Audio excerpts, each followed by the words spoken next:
Darren, thank you for coming over. And today, what I want to talk about is I see a lot of people that they go to interview, and I just feel that there should be structure to it. And in my experience, that I've been working with you for last 5 years now. So what I want to do for the people, or especially for the graduates out there, that we can give some guidelines on how they can crack an interview. So first of all, I would like to start about introducing yourself. So, guys, Darren is working with me for 5 years. He works for a company which is top five automotive company in the world, and very quickly he has ladder up and got a senior manager in the company. He has not only working with uh, engineering section, but he has media interaction in the company. He has opportunity to interview at least hundreds of people in the Nissan. And today, what we are going to do is to give you some guidelines about how you can crack your interview. So it's normally for graduates, but it will have lots of tips for experienced person as well, because Darren is working in industry for at least 11 years. So please help me and welcome Darren. Darren, can you please introduce yourself about your background? Okay, of course, sir. Thank you very much for having me and No, my inviting me pleasure, to come mate. and chat. So, yeah, as you mentioned, my background is predominantly automotive, so now, nearly 11 years. My current company is the third company I've worked in. So, since graduating in automotive engineering in 2008, 2007, 2008, Okay. I've worked for a sort of a medium-sized manufacturing business in the commercial vehicle industry. Okay. I've worked for a very small business in the sort of like a small British business, let's say, and then I've worked for a very large company. All of which you meet very different people, you experience very different roles, different levels of responsibility, etc. And one of which throughout I've always enjoyed doing is working with placement students, graduates, new staff, etc. I think this is really born out of the fact from my university included a work placement year. Okay. Now, at first, actually, I wasn't really, let's say, when I first signed up for the course, it wasn't the predominant factor in signing up for the course. It was, I wanted to do automotive engineering. Okay. And then, it's got a placement, fantastic, brilliant. So that was the point at which I started interviewing with a few companies to get work placement and got really fortunate. And since then, it's become something that I'm really interested in, and also the sort of people development side and passing on my experiences as a once placement student and now in my position today and working with others. So, that's me. Okay, thank you very much.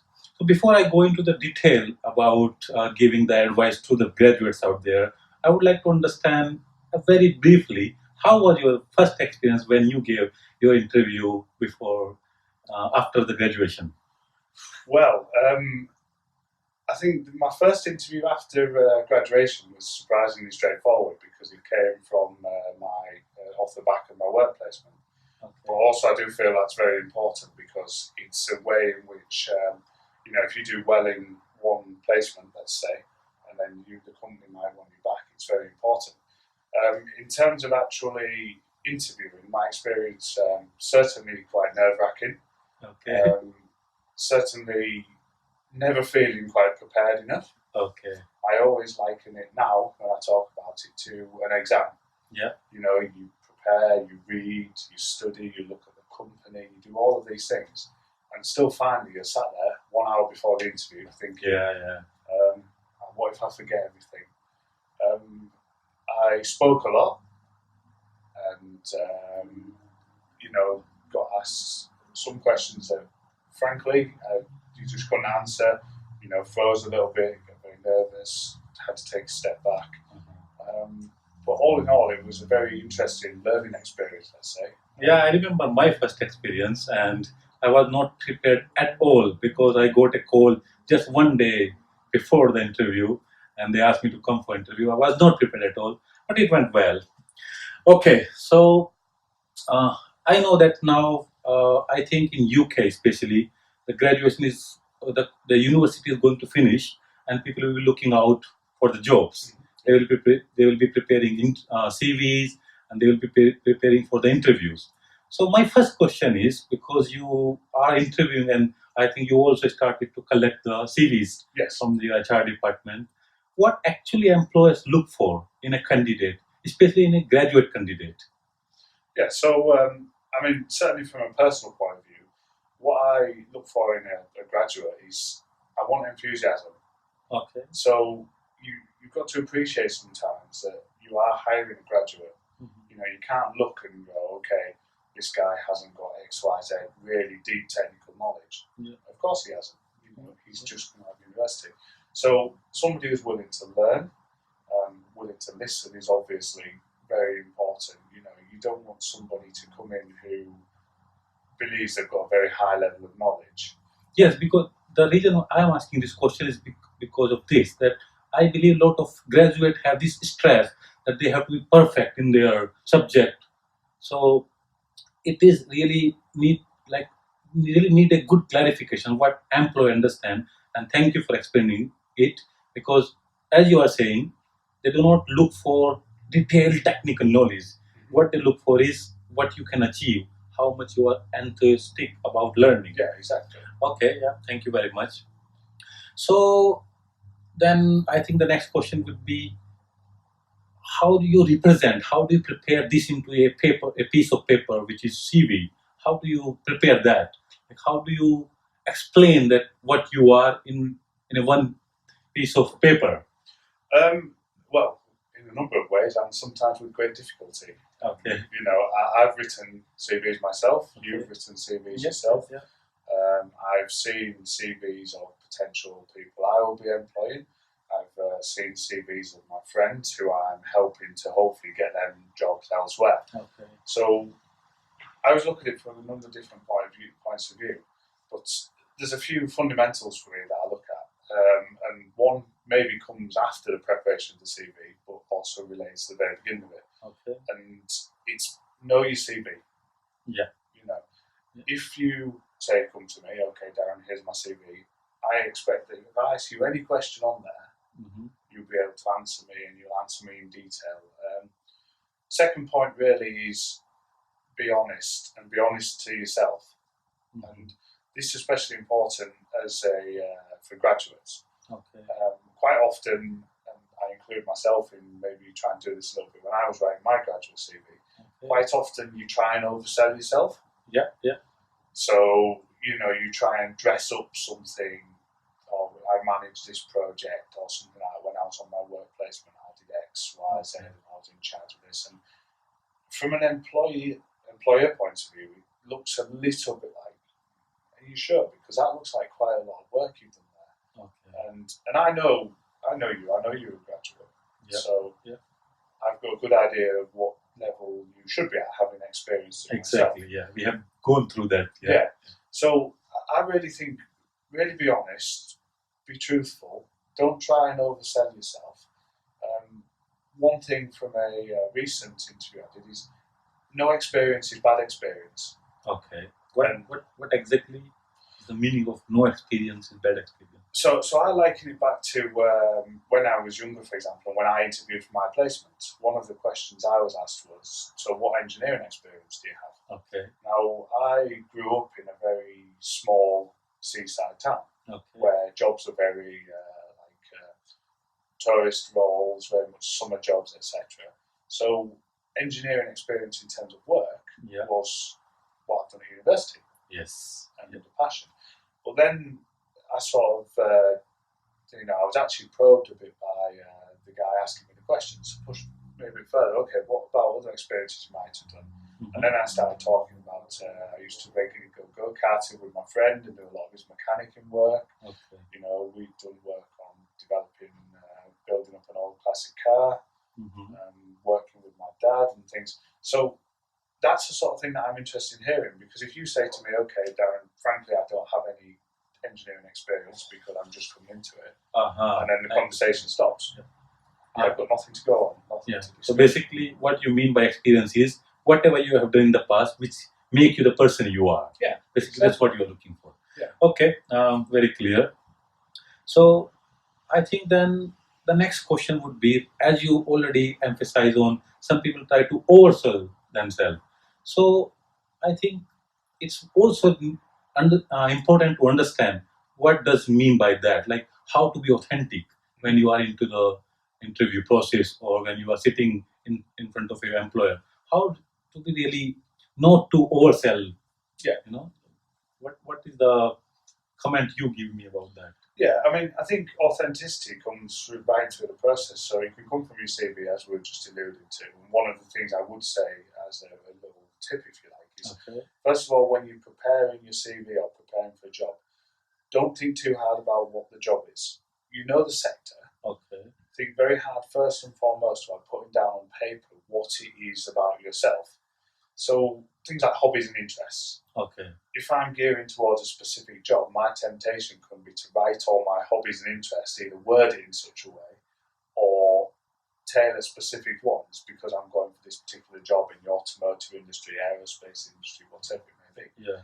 But then I'm not being true to myself because maybe my real hobbies are watching football, playing tennis, watch collecting, things like this. So do the like employer really care about hobbies? Like I see that a lot of people try to match hobbies as per the job they are applying for.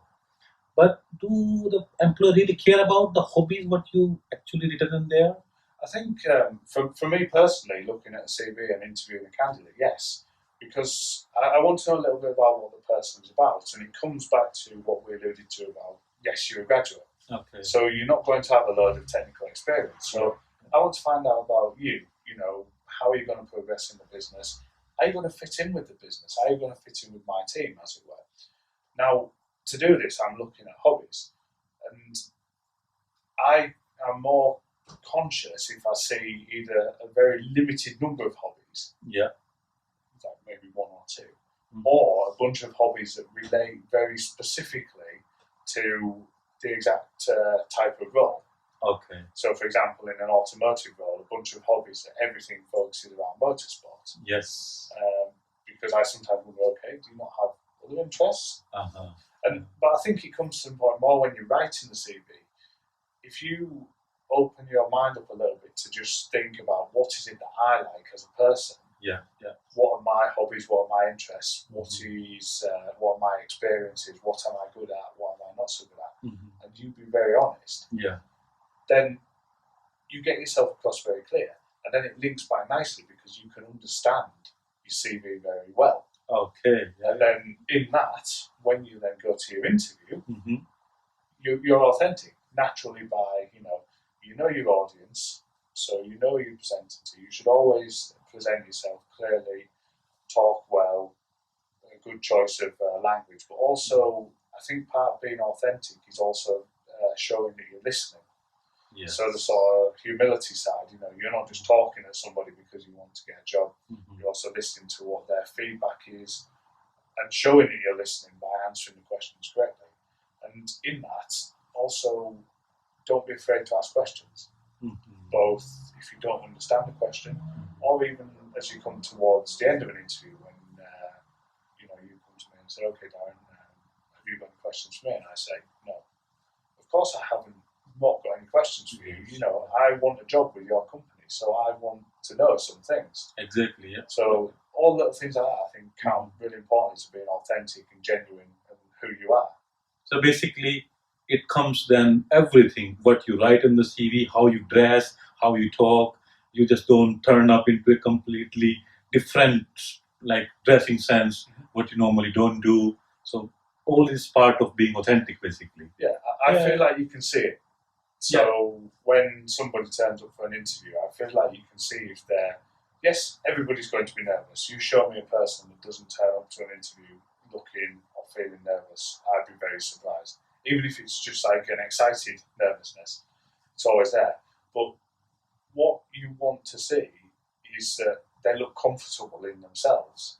Mhm. And I think it's easy to see when somebody's not comfortable in the way they're dressed, the situation, and it shows through. Yes, yes, yes. I can understand. So I have 4 different questions then here for you guys, and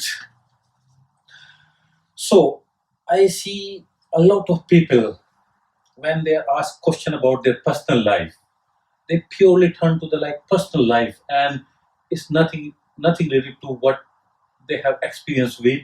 So do you think when they answer about personal life, the answer should be about like related to business, or is it okay to answer completely personal, and whether it will help employer to understand what this person is? I think you should always retain a balance between the two. First and foremost, when answering a question about your personal life or your personal being, your nature, don't automatically switch into your personal talk, so maybe use of slang or something like that. Okay. So always keep communication is professional. You're in an interview, Yes. so choice of language, knowing your audience very well, etc. In terms of discussing examples in your personal life, again, it comes back to the pre-interview work. So I would always say to have some examples of things you've done in your personal life, you either achieved, you're proud of, something that's really formed who you are. Keep them in your mind. So think of them before the interview. And I'm not saying prepare what to say word for word, because that never comes out natural. It never happens. You'll always you can get yourself tangled up trying to read the script, and it's not a script. It's an open discussion. But I think for me, most important is keep the examples relevant. So preparation earlier means that you know what sort of job you're going in for. They might not want to know about a certain aspect, but a certain item, I don't know, like you're interested in the fashion industry or something, might be of relation to the sort of design job that you're applying for. Okay. As an example. Okay. So I had this really bad experience when I was asked about personal life. I give all the answer which was not related to at all the job I was applying for, and when I received the feedback from the employer, they told that we did not understand anything from you, that how you are, fit for this role, and that's why I asked this question. So basically, what you are saying is, it's okay to talk about personal life, but you should be relating it to the experience also, what you learn from that experience, not just talk about life. I think it should be. It should certainly be balanced. Yes, and if I could ask you a question, Yeah, is when you were saying it, so when you were explaining to the interviewer, as it were, were you thinking in your head, why have I just said that? What am I saying? Yes, yeah, because I think I was nervous and I was really like going for it, and I was thinking that if I tell my experience, basically that this was the experience about my marriage.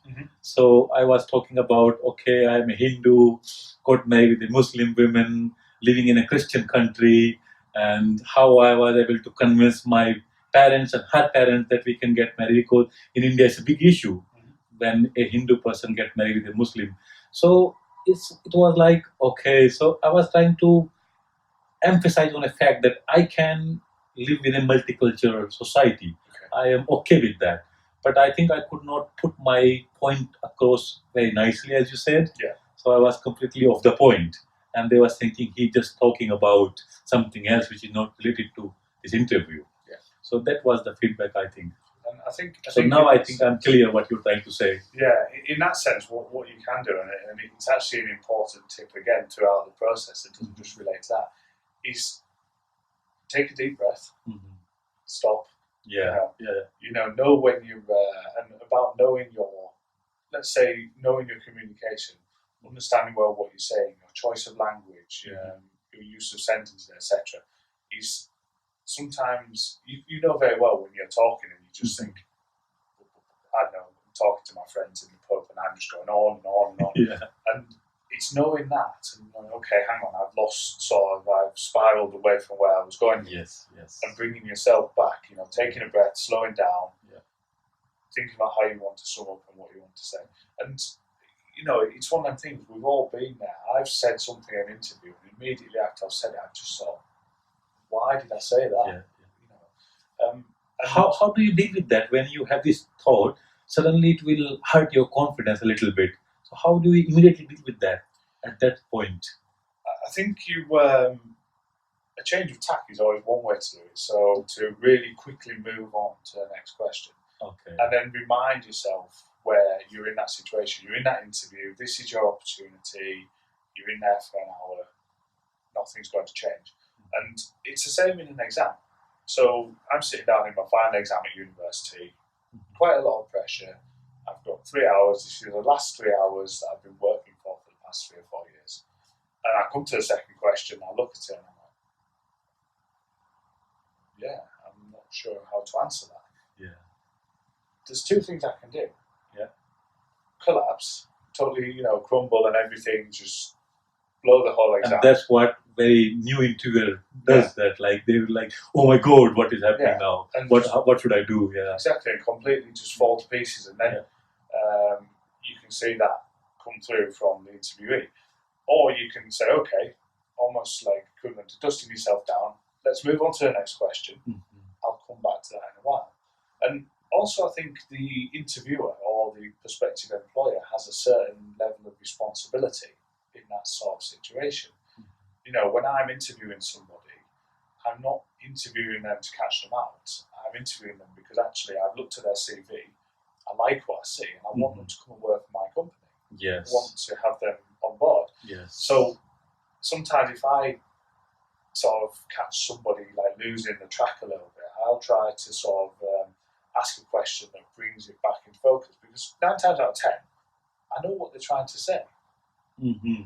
But because they've got lost, and try to put them at ease a little bit, because if that's in the first 15 minutes of an interview, I don't want to spend the next 45 minutes interviewing somebody who's really lost their cool, for example.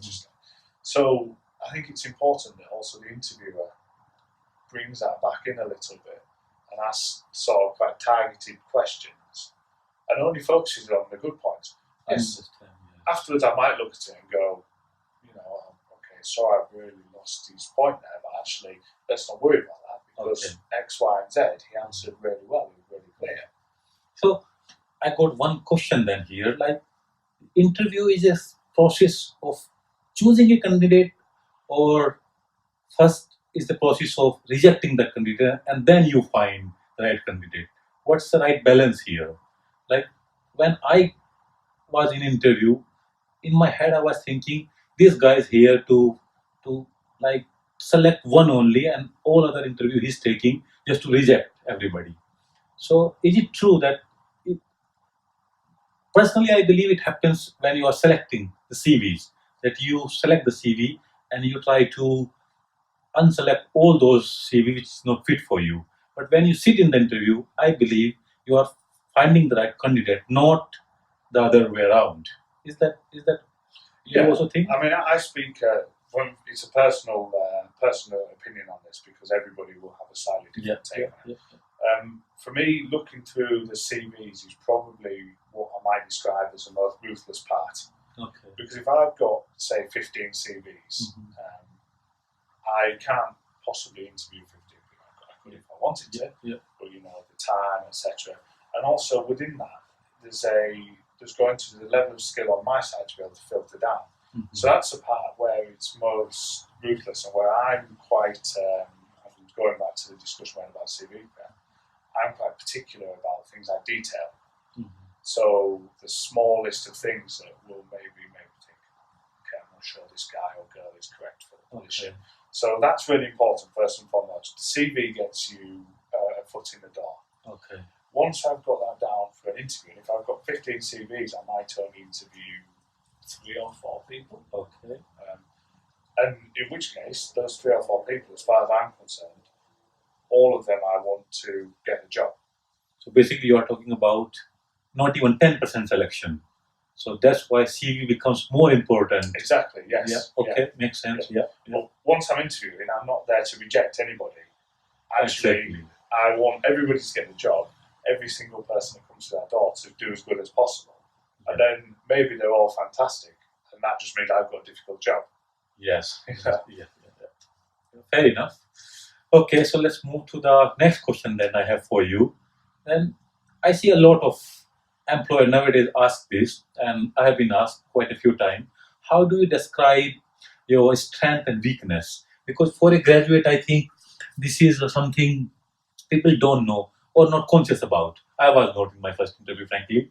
So, what do you think? Like, how a new person, a graduate, should answer this question?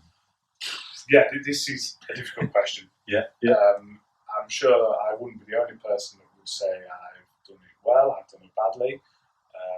And if I said it was easy, frankly, I'm not really being very honest with you. What I would say, the big thing with the strengths and weaknesses is, again, it goes back to being authentic and genuine. Mm-hmm. Quite often what I hear is some very cliche examples.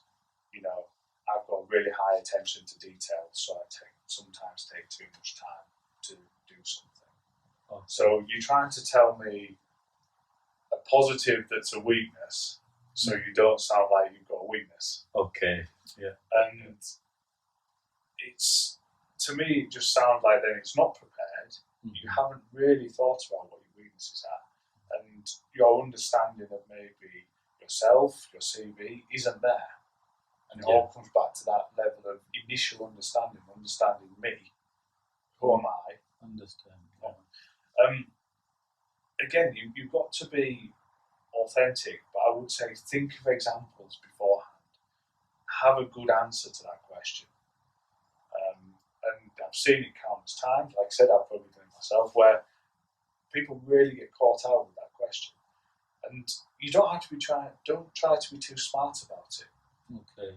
Again, the cliche answer is people trying to be really clever about how they answer this question. Yeah. Like it's a trick. You know, it's not a trick. Okay. And you are a graduate.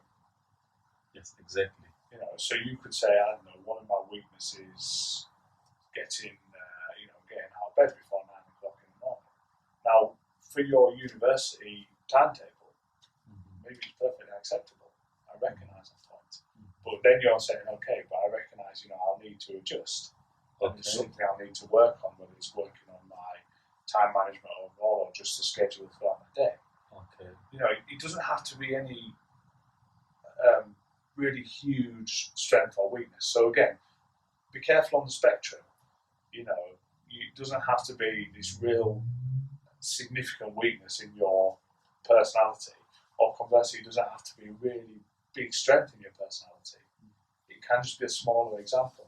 Mm-hmm. So one thing I think also I would like to say here, that weakness, when an employer asks you the weakness, it does not mean they consider it, oh, this is a weakness. I think they're just trying to understand that what role will fit for you, or how we can help you to improve in this. Is that something like you will say? Yeah, is that correct? One of the things I would say, you've made a very good point there, is actually I'm most interested in how this person articulates themselves. Okay. It's a tricky question, so it means it's a question under a bit of pressure. Okay. But also, I'm interested in how they can explain a weakness. Okay. So I'm not even, you could tell me your weakness and nothing to do with the job.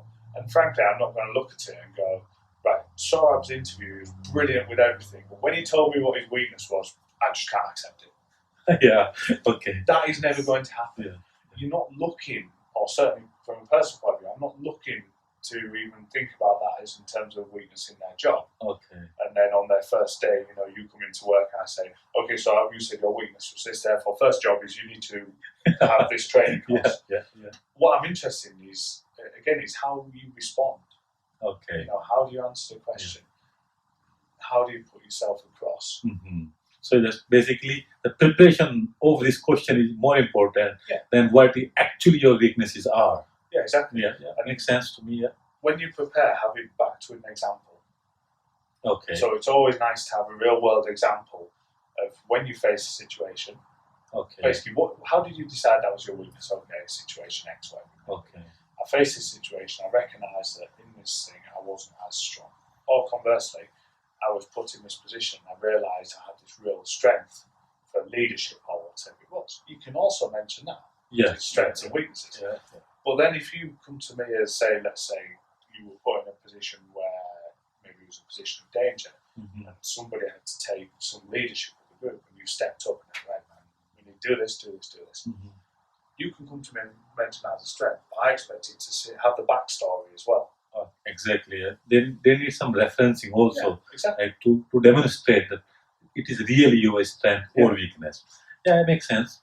Yeah, I think one thing I would say, because everything, and it's more general for the discussion we're having this morning, is everything that you allude to in your interview, whether it's within your CV, whether it's things you say, will generate questions. Perfect. I want to know things, so I'm always going to ask you questions. So I hear a lot about what you are talking is preparation and be authentic. So then, in the end, I'm just hearing one question: how do we do that? How to sell yourself? And I think, is there a trick? Is there a structure? Is there a method to do that? So I would like to understand from your side what advice you would give to all the graduates out there, that how to sell yourself basically in an authentic way. Okay. So, I mean, first of all, you know your skills. You've gone Yes. through, if you've gone through university, certainly speaking from experience, you've gone through a lot of changes within your life. You know, Yes. you've been to school, you've been to college, you've grown up, you've had friends, your family, etc. Different scenarios. Maybe you've moved house, whatever it may be. Mhm. You know, then you've left that comfort of your home. You've gone to university. Okay. Maybe a totally different city. Maybe you've moved to a different country. Yeah. You've also then, at that point, started learning new life skills, things like living on your own, paying bills, cooking your own meals, all things that sound really sort of rudimentary, but actually are so important. Mhm. From all of this, and then you go through university, you do all your study, you learn, of course, but you're not just learning what you're being taught by your lecturers, by your tutors. You're also learning skills in life. Maybe you do a work placement. You know, the expectation when you go for a work placement, as far as I'm concerned, is very minimal. It's that you will show a lot of enthusiasm, you show a willingness to learn, etc. And with that, you see people learning a lot. And I've seen a lot of good work placement students. And for me, the experience was really significant. Okay. And then as you come on to obviously going for a graduate job, try and sell yourself, remember all of that. So don't try, and sometimes a mistake I've seen made, and actually frankly in my very first placement interview I made a similar mistake. Don't try to be too clever. You don't need to learn the ins and outs of the company you're interviewing for. Okay. Or you don't need to learn the ins and outs of the product, because I guarantee you learn all the technical nitty-gritty of that object. They'll ask you about that one. Yeah. Okay. So, be true to yourself, understand yourself. Of course, understand your CV well, have background for all of that information that you put on there. Articulate yourself well, so make sure you speak clearly, slowly, like I said, always take a breath, take your time, be there to have a conversation. But also know your audience well. So know a bit about the company who's interviewing you, what type of person they might like. Things like dress codes, etc. You can quite easily find everything online nowadays. Yeah, basically nowadays you can even find who the person going to interview you. You can go to LinkedIn, check their interest, check their hobbies, Exactly, yeah. and you can align expectations. Yeah, that's a good point actually. Yeah, and like I say nowadays, like I'm much older, but 10 years ago, all this was not as big. You couldn't understand as much as you can now about what different companies like. And then things like you alluded to earlier about dressing. Dress appropriately, so business appropriate, knowing your audience, but also be comfortable. So, you come across well presented. Personally, I'd rather see somebody come to an interview in a pair of trousers and maybe like a roll neck jumper, smart shoes, and be immaculately presented, than somebody who turns up in a suit, but maybe the shirt's hanging out a little bit, the tie's not correct, because that shows that yes, you've tried to do something, but it's almost false to you. So make sure your preparation and your detail is everything. Prepare before, so be relaxed on the day. So in the morning, whenever it is, or in the afternoon if your interview is later on in the day. Yeah. Make sure you're really just focused on that one thing. And then finally, when you're speaking, just sell yourself. Okay. Exactly that. So it's not just you prepared like 2 days ago from the interview. It's about overall experience of your life, Yeah. and that's what you should be reflecting in the interview, not just a defined statements you picked up from internet how to sell yourself. Yeah. That's not the Exactly. right way to do it. Yeah, I feel if you know yourself, Yeah. it's easy to sell yourself. Yes. Because yes. you know your strengths, you know your weaknesses, you know what you enjoy, you know what you'd like to enjoy more, you know what you need to work at, etc. Yeah. And one of the most important points is listen as well. Mm-hmm. So you sell not just your, let's say, your product, your brand, as it were, Mm-hmm. but also you're selling your demeanour. So you're selling the fact that you're paying attention when the interviewer or the person from HR department or something like this is asking you questions. Mm-hmm. By answering the questions correctly, or if you don't fully understand the question, you ask again. So you're showing that you're listening. That attentiveness is so important, and all of these things, to me, will come together as a good sell. And nowadays, especially, I think it becomes more prominent. One of the things when you asked me to do this interview, I was thinking about is a lot of the time you see people getting distracted. Okay. Now, okay, I don't know, for example, you sit down in an interview with me and you get your mobile phone out. We haven't started the interview, somebody's gone to grab a coffee and you're sat there, okay, you just send a message or something like this. Now, to you, that might be normal business standard, especially in this day and age. But to me, that's not, you're not being fully attentive. And if you're interviewing somebody, you're always forming some sort of impression. Okay. From the minute the person comes through the door Mm-hmm. to the minute the person leaves the door.